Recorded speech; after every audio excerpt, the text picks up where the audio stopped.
Welcome back to the Dividend Diplomats YouTube channel, guys. You've got your boys, Bert and Lanny here. And we're going to talk about three stocks within the same industry today that have some competing, some non-competing brands. But is it a brand for your portfolio, baby? Smash that subscribe button. Give this video a thumbs up. Let's go, everybody. We're closing in on 18,000. We want to get to 20,000 at least very soon. So help us get there.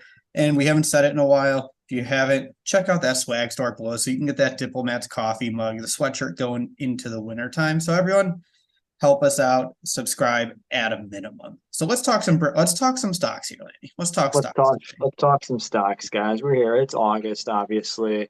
Second week of August, 2023. Stock market's still doing fairly okay here in 23, up over 16 to 17% right now. Guys, let's get to an industry though that a lot of families use. Obviously, we're talking food companies that stock shelves. Walmart, Target, Whole Foods, your local grocer as well, Giant Eagle, where you at in the Midwest, Heinen's. But we want to get into some of these brands that we see on the shelves to see after we run them through the DD stock screener, which again is the price to earnings ratio less than the S&P 500, dividend payout ratio less than 60%, history of growing dividends because you're a passive income investor wanting to live off dividend income, maybe. And guys, we want to see that dividend yield. But we got three brands here, three big global brands, global companies here that have dozens of brands underneath the umbrellas of each. Yeah, global. That's right. And that's the thing. We're going through this. These brands, why we love the consumer staples and good times are in. People need to eat. People can't stop there. Can't stop eating Gotta if eat. times are bad. So that's really the core of it. And that's why a lot of people continue to flock to these consumer brands no matter what. And there will always be interest in these stocks. So let's go through this, Lanny. Let's put it out there. Do we want to do one stock at a time, or do we want to do the metrics side by side for the companies? What do you feel? Well, let's do. You know what? Hmm. We'll do one at a time, and we'll Okay. do Okay. quick precision strikes on each, Yeah. guys. The three stocks though we're talking about is Kraft, ticker symbol KHC, General Mills, the GIS, and Mondelez, ticker symbol MDLZ. Get out of there. All right. Let's start with Kraft here.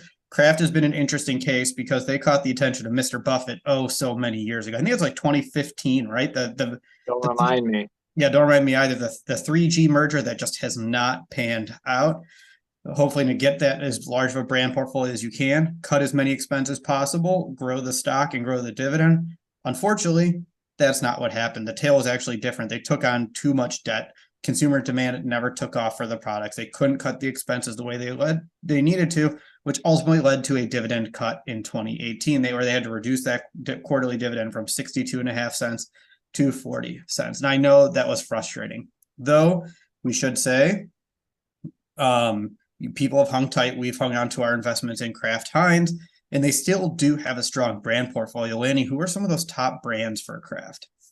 Yeah, they do have brands that obviously we all use, especially during the holidays. Who doesn't use Heinz ketchup or mustard during, July 4th, Labor Day, Memorial Day, you name it.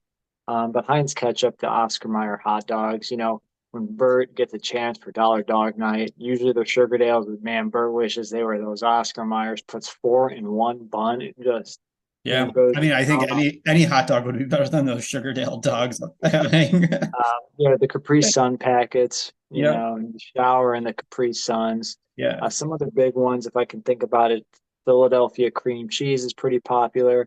Your Velveeta cheese, but what are a couple others that I'm Yeah, forgetting? some classical pasta sauce. I'm kind of a little shocked that you forgot that one of all of them because that's your toothpaste, right? Hey, yeah, toothpaste, pasta sauce. I make my own, but you can Yeah. always go to the classic O.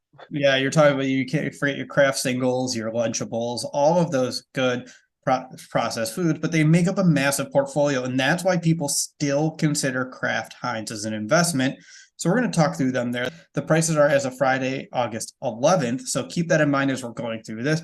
Kraft closed at 34.55. Their forward EPS is $2.65. That gives you a PE ratio of 1304. So much cheaper than the S&P 500 as of today. To get into that dividend payout ratio, guys, back in 2018, Kraft-Heinz reduced their dividend. They cut that dividend. They took the scissors to it.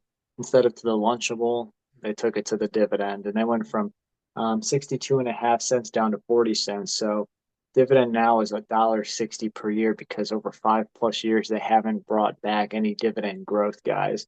So the dividend payout ratio is about 60% based on that. Yeah, and the question is, though, since there is no dividend growth, we can cut past that third metric here. They brought the dividend down to a stable level in the payout, but the question is, are they rewarding you for waiting for future dividend growth? The answer is yes, because their dividend yield is 4.63%. So you're at least getting an above market yield for this while you're waiting for future dividend growth. But the question is, who knows when that dividend growth is going to come? Right. And we actually look at the dividend yield, it's about 4.63%, which actually does not pair favorably with the 5-year yield average, which is actually over 5%, because I think there were some dog years where that stock was in the upper 20s, lower 30s. So they're actually yielding lower than their 5-year average yield. Not performing well from a stock price standpoint either, down 15% year to date, down 10% since this time last year. Yeah, so Kraft, we'll put the chart up, 13 PE, payout ratio just a hair over 60%, no dividend growth, 4.53% yield, and the company is down year to date. Let's see if there's a different story to be told here for General Mills. Lanny, you want to talk about some of General Mills' brands? Yeah, of course. The big deal was a few years ago, they stepped right into the pet industry with Blue Buffalo. And that really is what paused their dividend growth for a little bit of, time. But they have Betty Crocker, Bisquick, the Bugles that you could put the chips on your fingertips. They have your Your Cheerios. hand in the bag and you have the bugle Yeah, on your fingers. Yeah. yeah. You got the Cheerios. A Yeah. big cereal branded portfolio that's pretty impressive. Chex Mix, Fiber One, Lara bars, Yoplait yogurt. Gosh, Pillsbury Doughboy, Progresso soup. There's a bunch of others, right, Bert? Yeah, no, you summed up all the big ones I was ready to talk about. So it's a massive portfolio, just like Kraft-Heinz.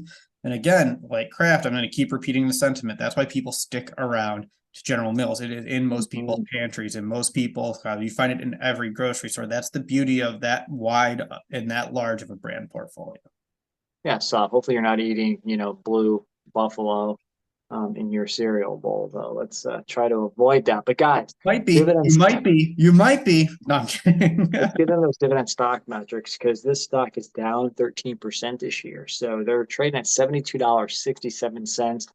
Analysts are actually projecting about $4.51 in earnings per share. So that P ratio is a little bit higher than Kraft. It's at 16 times forward earnings right now. Not too bad, below the market still. No, you're right. That isn't bad at all. That's it's a little more of a premium compared to Kraft, but still below the S&P 500. Let's see how the payout ratios stack up. Their annual dividend is $2.36. So that gives them a payout ratio of 52.33%. So again, right in the middle of our perfect payout ratio range. Gotta love it. Yeah, not too bad because guys, they had a couple years of no dividend growth. Keep that in mind. They're back on a path of 3+ years of growth at about a 2.5% on average. Again, that's with a bunch of 0% increases. And the last one was actually 9.3%. Yeah. Yeah. Yeah. That's great. Yeah. I mean, they had a few rough years. We all remember, and it's great to see them coming back to strong dividend growth once again with that 9% increase. That's huge. That is freaking huge. Let's check out that yield though. So with that dividend increase, their yield is now 3.25%. So above the S&P 500, well below Kraft. And how does that stack up to its 5-year average yield, Lanny? It's actually a little bit higher right now by about 6 basis points, which is 3.19%. Again, down 13% this year, down 5% since this time last year. That is General Mills. We actually own shares in my wife's account for the G, the I, the S, baby. Yeah, I do not. So I'm sitting this one out, and I'm sitting out that third company here because I don't think you own shares in this one either, do you? I do not own Mondelez, but Bert, what are some big brands that MDLZ has in their umbrella portfolio? Sure, Chips Ahoy, Ritz crackers, Ooh, they've got Triscuits, they've got Nabisco, they've got Honey Maid, they've got Belvita, they've got Hall. So they've got a lot of massive I portfolio. love graham crackers, baby. Yeah, and so do my kids. Graham crackers and graham cracker crumbs are everywhere in my house right now. So Mondelez is completely different though. They're much more international focused too, compared to them. And that's the key piece from them. And do you remember, Lanny? Do you remember who used to own Mondelez before they were spun off? Don't even say like, well, I don't, but I have a guess. Take your guess. Unilever. No, in 2012, Kraft spun off Mondelez. So number three was spun off by number one in here. I had to Google that halfway through this video because I thought that was the case. I also thought it was Unilever going into this, and I wanted to fact check myself before bringing it up. So yeah, it's interesting. But they're completely different kinds of stocks, and you're going to see that as we continue to go through the metrics here. Let's jump right in here. Their price is $73.97. Earnings per share is $2.95. PE ratio 25.07. So, ooh, Yeah, a little bit more on the expensive side. There could be some reasons. Are they better quality? They have better well-rounded metrics. Let's dive in. So they pay $1.70 per share annually, obviously broken out over, 4 quarters, 42.5 cents. That leads to a nice solid in the middle of the 40 to 60% payout ratio at 58%. And that's because they've been growing the dividends for over 9 years, and they've been doing it over 10% at about almost 12%, to be honest. And that last increase was like right on par. It was over 10%, about 10.4% was that last dividend increase from MDLZ. So there's definitely some reasons why they have a little bit more of a, I don't know, premium on the shares right now. But Bert, how does that yield right now look? How does it pair with the 5-year average? current yield is 2.30%. So they are Hmm. the lowest yielding company here on this list. And it compared to its 5-year average, it's 2.05%. So the current yield is a little bit higher here than the 5-year average. Guys, so we're going to throw up all three screens right here on Kraft-Heinz, KHC, General Mills, GIS, MDLZ, Mondelez. So guys, are you buying any of these consumer brand stocks right now? Bert, have you had any of these on your watch list at all? I haven't. I've thought about Kraft of nibbling one share here or there, but it's just never felt right at the moment. I found other stocks I've wanted to buy, but since it's the only one I own, every once in a while, one or two shares wouldn't hurt if I wanted to add to it. But General Mills and Mondelez, I'm not really keeping an eye on. What about you? 100 shares, 100 shares. You actually might own 100 shares. Who knows? I don't know. Um, It's just a good question. I'm not watching any of these stocks. For me, the one that I own in my taxable stock account is Kraft. Obviously, I've owned it for a long time. Dividend cuts without resuming dividend growth. People will probably wondering why the heck do you still own it? That has been on the chopping block. So let me just let everybody know that here. Mhm. General Mills, if that price comes down, maybe a few dollars, call it 67.50. I think my eyes will be keen on it for my wife's portfolio.